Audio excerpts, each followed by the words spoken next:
Hello and welcome to our special coverage on PMS and AIF. मैं हूं विवेक मित्तल और आज हमारे साथ एक खास मेहमान जुड़े हैं इस चर्चा पर बात करने के लिए। हमारे साथ जुड़े हैं मिस्टर अमित गोयल, को फाउंडर पेज 360 से। Amit sir, hi, good afternoon sir, thank you very much हमसे जुड़ने के लिए। मुझे कार्यक्रम में शामिल करने के लिए बहुत बहुत शुक्रिया भैया। Pleasure sir. सर, पोर्टफोलियो को लेकर बहुत सारे लोग थोड़ा सा कन्फ्यूज़न में रहते हैं, क्योंकि बहुत सारे जो छोटे निवेशक होते हैं वो पूछते हैं कि सर पोर्टफोलियो में क्या अंतर होता है, म्यूचुअल फंड्स में क्या अंतर होता है। इसका थोड़ा सा सर हमें बताइए कि एक छोटा निवेशक उसको कहाँ जाना चाहिए, पोर्टफोलियो में या म्यूचुअल फंड्स में? किस तरह से आप डिफ्रेंशिएट करेंगे सर? देखिए विवेक, बहुत सारे फैक्टर्स जो हैं वो इसमें कंसिडरेशन में होने चाहिए किसी भी निवेशक के लिए। मगर ऐसा ब्रॉड गाइडलाइन, अगर एक छोटा निवेशक की अगर हम बात करें और हम एक छोटे निवेशक की डेफिनेशन इस तरीके से कर सकते हैं कि let's say having a portfolio of less than 2 CR। I know कि ये एक मतलब इवन 1.5 CR भी जिसके पास है उसको आप छोटा निवेशक एक्चुअली नहीं कह सकते। मगर इस पर्टिकुलर पर्पस के लिए म्यूचुअल फंड वर्सेस पीएमएस के लिए जो थ्रेशोल्ड जो मैं सजेस्ट करूंगा वो 2 CR है। एनीबडी जिसका कि financial portfolio less than 2 CR है, उनको जो है वो म्यूचुअल फंड रूट प्रेफर करना चाहिए। और जिनका फाइनेंशियल पोर्टफोलियो 2 CR से ज्यादा है, उनके लिए जो है पीएमएस में बहुत सारी अट्रैक्शंस हैं जिसके वजह से कि they should try and gravitate towards PMS. मगर अगर हम किसी भी ऐसे निवेशक की बात करें जो कि जिनके पास let's say up to 50 lakhs है या 1 CR है, उसमें म्यूचुअल फंड इसलिए बहुत अट्रैक्टिव है क्योंकि आप मल्टीपल टाइप के म्यूचुअल फंड्स में आप अपना निवेश जो है वो बना सकते हैं। आप एसआईपीज भी कर सकते हैं, सिस्टमैटिक ट्रांसफर प्लान भी कर सकते हैं। आप 10 अलग अलग म्यूचुअल फंड्स का एक पूरा पोर्टफोलियो बना सकते हैं। जबकि पीएमएस में आपके पास बहुत कम फ्लेक्सिबिलिटी होगी क्योंकि हर पीएमएस में मिनिमम 50 lakhs आपको डालना होगा। तो उसके वजह से आप डाइवर्सिफाई जो है वो उतना नहीं कर पाएंगे अगर आपका पोर्टफोलियो 2 CR से कम का है तो। जी सर, जनरली ये माना जाता है कि 50 लाख रुपए से अगर आपके पास कम अमाउंट है तो आप पोर्टफोलियो में नहीं जा सकते हैं। तो 50 लाख से भी प्रेस्क्राइब लिमिट मानी जाती है। सर, अगर किसी के पास 50 लाख रुपए से कम है तो वो तो पोर्टफोलियो ले ही नहीं सकता, क्या ये सही बात है?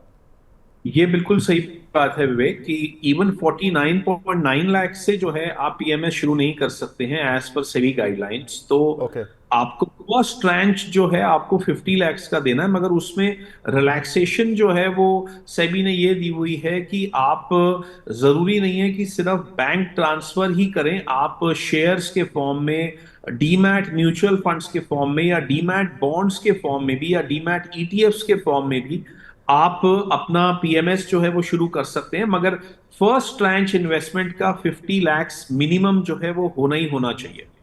अगर सर मेरे पास 20 लाख के म्यूचुअल फंड हैं और 30 लाख रुपए मैं पोर्टफोलियो में इन्वेस्ट करना चाहता हूँ, तो क्या मैं अपने पोर्टफोलियो को 50 लाख रुपए दिखा सकता हूँ सर? एब्सोल्युटली, आप जो है combination of bank money and instruments आप कर सकते हैं। और ओके। ओनली के पास सिर्फ बॉन्ड्स और म्यूचुअल फंड्स और शेयर्स हैं, उनके सहारे भी आप पीएमए शुरू कर सकते हैं। तो एज लॉन्ग एज जो उनकी जो value as of the date of जब आप पीएमएस में इनिशिएट कर रहे हैं, अगर उस डे में आपकी उसकी वैल्यू जो है मोर देन 50 lakhs आ रही है, तो आप जो है पीएमएस के लिए आप एलिजिबल हैं। मगर अगर उनकी combined value less than 50 lakhs है तो आप एलिजिबल नहीं है। बिल्कुल। तो यानी कि बड़े जो निवेशक हैं, पीएमएस उन्हीं के लिए एक उपयुक्त प्रोडक्ट है। लेकिन सर, जो लोग पीएमएस में इन्वेस्ट करते हैं उनका वैसे तो वो काफ़ी एजुकेट भी होते हैं पहले से ही, क्योंकि उनको पता होता है फाइनेंशियल प्रोडक्ट्स में इन्वेस्ट करने के लिए। जब वो 50 लाख रुपए का फंड डाल रहे होते हैं तो उनको बहुत सारी एजुकेशन मिल चुकी होती है। लेकिन फिर भी बहुत सारे लोग ये सवाल पूछते हैं कि सिलेक्शन कैसे होता है स्टॉक का दोनों कैटेगरी में। अगर एक म्यूचुअल फंड है उसमें कैसे सेलेक्ट किए जाते हैं स्टॉक्स, और पोर्टफोलियो होता है उसमें कैसे सेलेक्ट किए जाते हैं स्टॉक्स? देखिए ब्रॉडली जो स्टॉक सिलेक्शन की जो का जो मोडस ऑपरेंडी है वो दोनों में बहुत ज्यादा डिफरेंट नहीं है। क्योंकि दोनों में ही जो सीआईओ हैं वो डिसाइड करेंगे कि भाई हमें based on the theme of course, because her mutual fund और हर पीएमएस की थीम अलग अलग हो सकती है, मगर जो स्टॉक सिलेक्शन का प्रोसेस है वो there is a research team दोनों ही केसेस में, जो कि अपनी फाइंडिंग्स जो हैं वो सीआईओ को देती हैं, और बिल्कुल। सीआईओ जो है बेस्ड ऑन दी फाइंडिंग्स वो डिसाइड करते हैं कि कौन से स्टॉक में कैसे एलोकेट करना है। तो जी। यहां तक तो जो है ये एक कॉमनैलिटी है दोनों के बीच में, मगर जो अहम जो फर्क है वो ये है कि म्यूचुअल फंड इंडस्ट्री आज की तारीख में एक बहुत बड़ा कॉर्पस मैनेज कर रही है, 25 लाख करोड़ इक्विटी में तकरीबन कॉर्पस है। तो वहां पर क्या है कि स्कीम्स जो हैं वो बहुत बड़ी बड़ी हो चुकी हैं ज्यादातर स्कीम्स। तो जिस स्कीम में मान लीजिए 25,000 करोड़ है या 50,000 करोड़ है या उससे भी ज्यादा अगर उनका एयूएम है, तो वहां पे फंड मैनेजर के पास थोड़ी फ्लेक्सिबिलिटी कम होती है। तो वो क्या करते हैं कि वो पोर्टफोलियो ज्यादा डाइवर्सिफाइड होता है म्यूचुअल फंड में, जबकि पीएमएस में यूजुअली पोर्टफोलियो उतना डाइवर्सिफाई नहीं होता है। तो अगर एक एवरेज म्यूचुअल फंड स्कीम में अगर मान लीजिए 50 स्टॉक हैं, तो एक एवरेज पीएमएस स्कीम में जो है वो यूजुअली आपको 20 या 20 से कम स्टॉक्स मिलेंगे। तो diversification is more in mutual funds. दूसरा जो है वो एक अहम फर्क ये है कि आपके पास पीएमएस में बहुत ज्यादा फ्लेक्सिबिलिटी है अपने पोर्टफोलियो को जो है वो उसको नेविगेट करने के लिए, जबकि म्यूचुअल फंड में आप इतना बड़ा कॉर्पस लेके बैठे हैं और आपकी इम्पैक्ट कॉस्ट थोड़ी ज्यादा हो जाती है म्यूचुअल फंड में। अगर आप किसी भी स्टॉक पे बुलिश हैं और आपको वो 1,000 करोड़ रुपए का स्टॉक खरीदना है, तो अनलेस एंड अनटिल वो निफ्टी 50 का स्टॉक है या टॉप 100 में से है तो एक अलग बात है, अदरवाइज आपकी इम्पैक्ट कॉस्ट आ जाएगी 1,000 करोड़ रुपए का स्टॉक खरीदने में। तो इसलिए उनको क्या करना पड़ता है, वो टिपिकली आईपीओज में, एंकर बुक में, क्यूआईपीज में, क्यूआईबीज में, ओएफएसएस में वो ज्यादा पार्टिसिपेट करते हैं, क्योंकि वहां पे उनको एक बारी में काफी स्टॉक मिल जाता है विदाउट एनी इम्पैक्ट कॉस्ट। जबकि पीएमएसएस जो है ऑन एन एवरेज उनका साइज छोटा होता है, तो उनके पास फ्लेक्सिबिलिटी ज्यादा है, डाइवर्सिफिकेशन कम है। तो वो जो है बड़े आराम से जो है वो डिसाइड कर लेते हैं, ओके इस स्टॉक में हमें इतना डालना है, और usually with minimal impact cost वो स्टॉक बाजार से खरीद सकते हैं। So if you are looking for diversification, then mutual fund is the right answer. If you are looking for dynamism, for flexibility, and for let's say better maneuverability, better customization, तो then definitely एक ultra HNI या HNI investor के लिए PMS is a better option. तो stock selection process जो है वो, अगर हम एक नैरो सेंस में बात करें तो वो जो प्रोसेस है वो सिमिलर है, मगर अगर आप ब्रॉडर सेंस में बात करें तो वो काफी डिफरेंट है, because of the considerations of size, the considerations of impact cost. बिल्कुल। तो इम्पैक्ट कॉस्ट, जब आप शेयर खरीदने जाते हैं, हम अगर कोई छोटा निवेशक है 100 200 500 हज़ार लेते हैं, तो उतना ज़्यादा शेयर पर प्रभाव नहीं पड़ता, पता भी नहीं चलता। आप एक ट्रेड पर क्लिक किया, शेयर आ गए। लेकिन जब एक म्यूचुअल फंड के पर्सपेक्टिव से, या पोर्टफोलियो मैनेजर्स जिनको कि 500 करोड़, 100 करोड़, 1000 करोड़ की बाइंग करनी होती है, जब उनको उसी शेयर को बाय करना होता है, तो उनके लिए एक कॉम्प्लेक्स सिचुएशन होती है, जिसके लिए जो सर ने बताया कि वो डिफरेंट जो तरीके होते हैं उनको अपनाते हैं। Very interesting sir.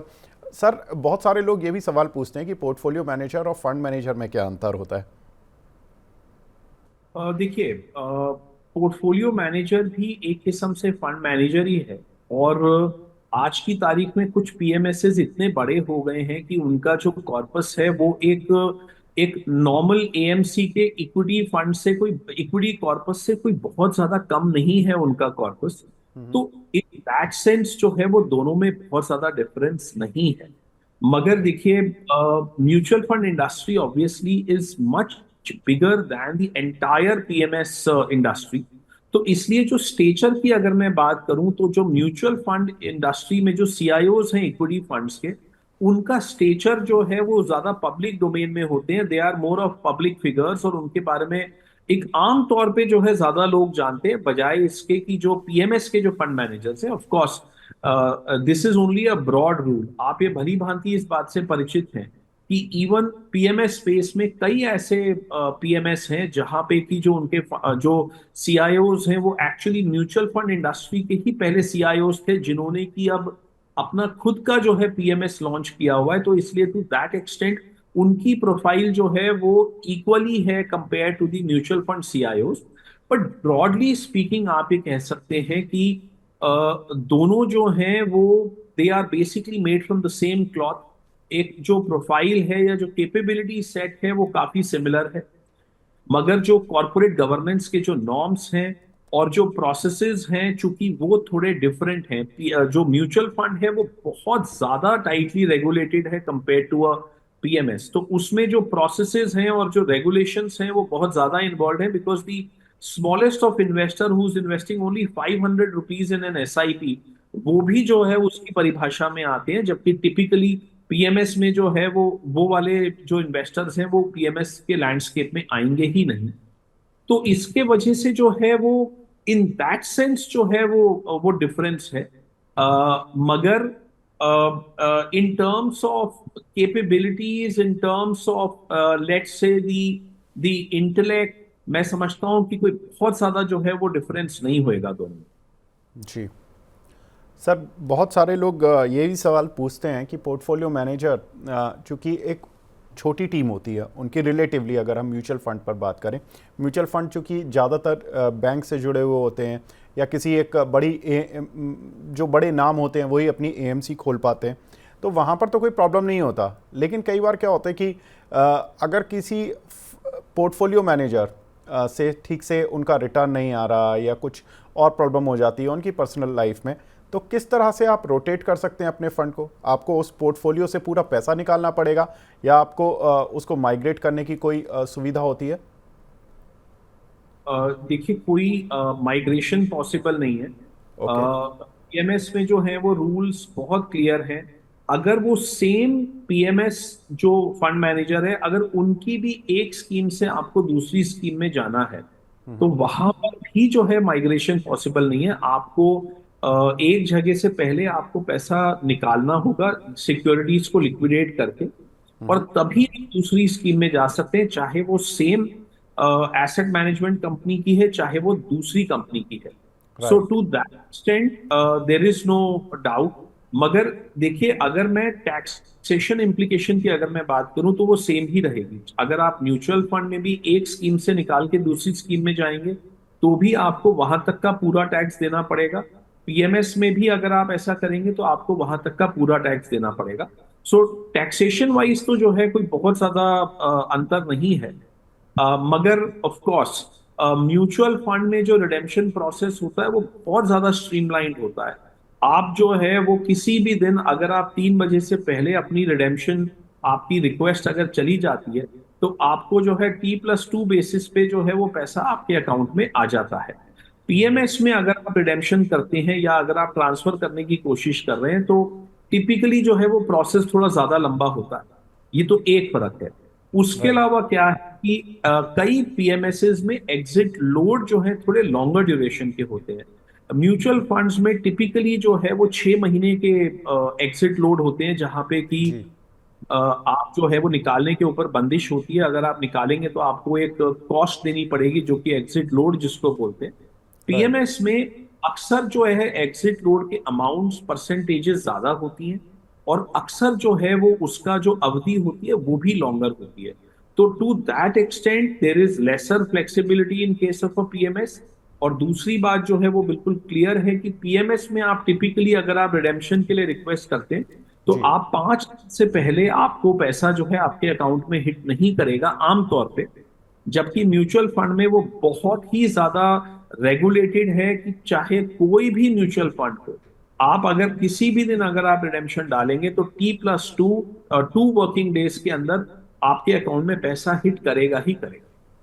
बिल्कुल, वेरी इंटरेस्टिंग सर। बहुत मज़ा आ रहा है आपसे ये सारा कुछ नॉलेज लेकर।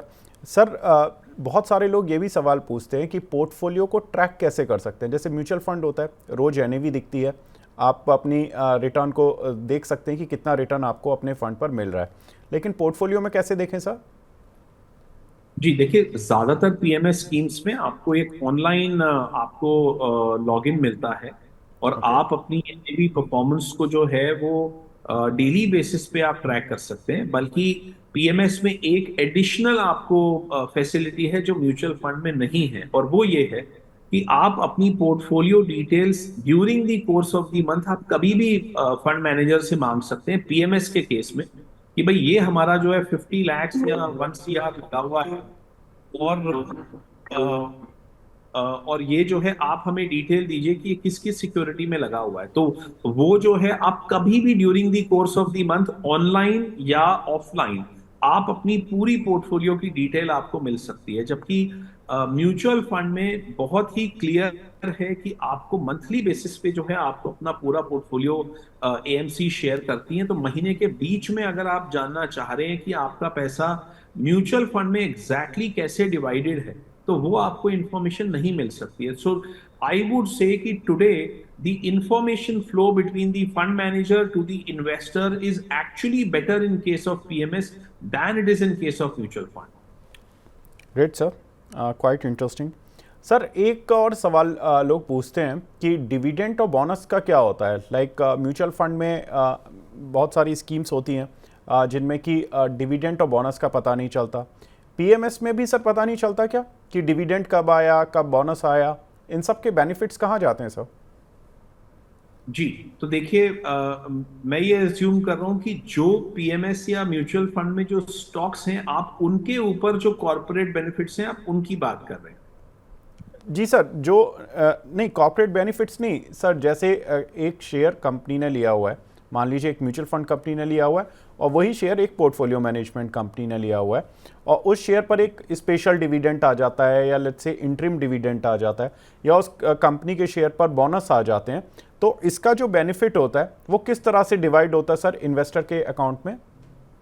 देखिए, दोनों ही केसेस में, चाहे वो डिविडेंड है, चाहे वो बायबैक है, और चाहे वो बोनस है, या चाहे वो राइट्स है, सारे ही केसेस में जो बेनिफिट आएगा वो आपकी एनएवी में रिफ्लेक्ट होएगा। ओके। सेम चीज म्यूचुअल फंड में होती है और सेम ही प्रिंसिपल जो है पीएमएस में लागू होता है, मगर दोनों में एक बहुत अहम फर्क है, और वो ये है कि म्यूचुअल फंड में अगर आपको डिविडेंड्स अगर आते हैं, बड़ी मात्रा में अगर डिविडेंड आते हैं, तो वो आपको उसका जो है टैक्स बेनिफिट बेटर जो है वो म्यूचुअल फंड में मिलता है, क्योंकि वो आपकी एनएवी में ऐड हो जाता है। और म्यूचुअल राइट। फंड में जो टैक्सेशन है वो म्यूचुअल फंड यूनिट्स का टैक्सेशन होता है, वहां पे पास थ्रू टैक्सेशन नहीं है। यानी कि म्यूचुअल फंड के जो यूनिट है, it is a stand alone investment in its own.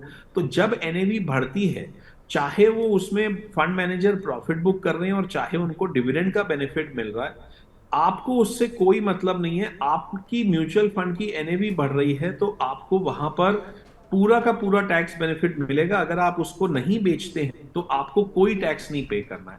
जबकि पीएमएस में, अगर पीएमएस के स्टॉक पे अगर कोई डिविडेंड आता है, तो भले राइट। ही वो आपकी एनएवी में तो ऐड होएगा, मगर साल के एंड में आपको उसके ऊपर जो है वो टैक्स देना पड़ेगा, क्योंकि पीएमएस में पास थ्रू टैक्सेशन का सिस्टम है। तो जो भी इनकम है, चाहे वो डिविडेंड की है और चाहे वो प्रॉफिट बुक करने की है, कैपिटल गेन्स की है, बायबैक की है, वो सारी जो है आपको जो है उसके ऊपर टैक्स पे करना है। तो ये एक टैक्सेशन बेनिफिट जो म्यूचुअल फंड को मिला हुआ है, वो पीएमएस के पास नहीं है। मगर जो जहां तक एनएवी में रिफ्लेक्शन की बात है, दोनों ही केसेस में आपका एनएवी में रिफ्लेक्ट करेगा। आपको इस बात की चिंता करने की जरूरत नहीं है कि भाई मेरा डिविडेंड कहां गया। दोनों ही केसेस में आपकी एनएवी उतने से बढ़ रही है, तो यू नीड नॉट वरी कि भाई मेरे अकाउंट में डिविडेंड नहीं आया तो क्या मुझे उसका बेनिफिट मिला है कि नहीं मिला। जी सर, एक लास्ट क्वेश्चन और बड़ा इंपॉर्टेंट रहता है निवेशक के माइंड में कि क्या कुछ पोर्टफोलियो मैनेजर्स भी कुछ फ्रॉड कर पाते हैं? देखिए, पोर्टफोलियो मैनेजर आज की डेट में, because of the amazing SEBI regulations जो कि पिछले कुछ सालों में आई हैं, आज की तारीख में portfolio manager can not miss appropriate the funds and securities of the investor. और उसकी वजह बहुत साफ है कि जो पीएमएस में जो आपके जो फंड्स हैं या जो आपकी जो सिक्योरिटीज हैं, पीएमएस मैनेजर का उसके ऊपर कोई कंट्रोल नहीं है। जो कस्टोडियन है उसका सारा कंट्रोल है। तो अगर फंड मैनेजर चाहे भी, पीएमएस मैनेजर अगर चाहे भी, तो आपकी सिक्योरिटीज और फंड्स को वो मिस अप्रोप्रिएट नहीं कर सकता, ओके। क्योंकि जो है money can not flow from the custodian account to the PMS manager account except to the extent of fees, and fees is 100% regulated. उसके ऊपर इन्वेस्टर का भी साइन होता है, पीएमएस मैनेजर का भी साइन होता है, कस्टोडियन की भी नॉलेज में होता है, और वो सेबी के साथ फाइलिंग होती है। तो there is, apart from the legitimate fees which is pre-agreed upon, there is not even 1 rupee of funds or security which can be misappropriated by the PMS fund manager। तो वो तो सेबी ने बहुत ही अच्छे तरीके से किया हुआ है रेगुलेट। मगर यहाँ पे एक केपेबिलिटी का जरूर सवाल आ सकता है कि जी। अगर आपने केपेबिलिटी को प्रॉपर आपने जज नहीं किया है, तो ही may take wrong decisions on your behalf as a fund manager, and to that extent जो है आपको लॉस हो सकता है, but that will be in good faith, क्योंकि उसको तो कोई बेनिफिट नहीं मिल रहा है आपके लिए रॉन्ग डिसीजन लेने से। तो इसलिए जो है उसका बेनिफिट और आपका बेनिफिट एक्चुअली अलाइंड है। ऐसा नहीं है कि नुकसान जो है वो आपको हो रहा है और फायदा उसको हो रहा है।